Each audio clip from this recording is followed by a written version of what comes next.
this new proposal she has to retroactively go back and undo mergers. This is called an ex post facto law. It's one of the things in the Constitution, which Mrs. Warren has not read, evidently, that is specifically forbidden.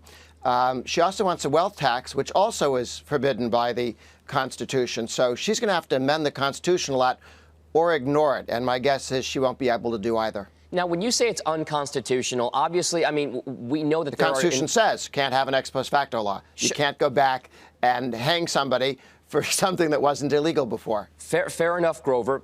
My point being, if there is such an overt and just blatant anti-constitutional aspect to it, how is it that certain politicians out there can float these types of proposals and still get any kind of traction whatsoever, or is this strictly just a public relations stunt?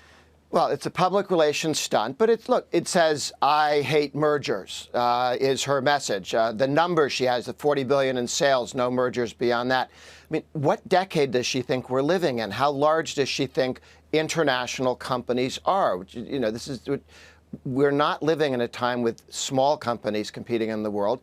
American leadership has larger companies. It's really an odd 1910 worldview and 1910 numbers, not American modern numbers of a significant international company.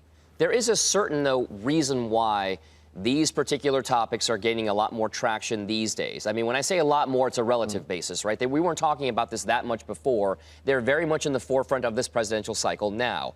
Is there anything that can be done to address some of the concerns that folks like Senator Warren or Senator Sanders have about this kind of environment corporate-wise that doesn't infringe on our constitutional rights as Americans? Yeah.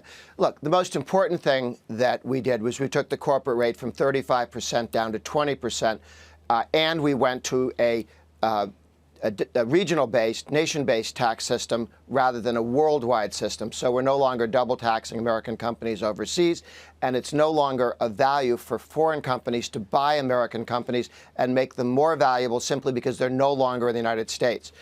It was our own tax policy that was driving mergers of American companies out. People like the Democrat frontrunners used to complain about that. They were responsible for it with the tax policy they supported. When we undid that, we haven't had American companies fleeing by the hundreds or fleeing or being purchased by the hundreds because we no longer have a worldwide tax system in the same way and a 35% rate. The two together were what was so damaging. So there's lots we can do. Taking the rate down, stopped mergers out of the country, firms being bought by other companies. And they're actually more likely to move in the other direction, which is good for the United States and good for the world economy.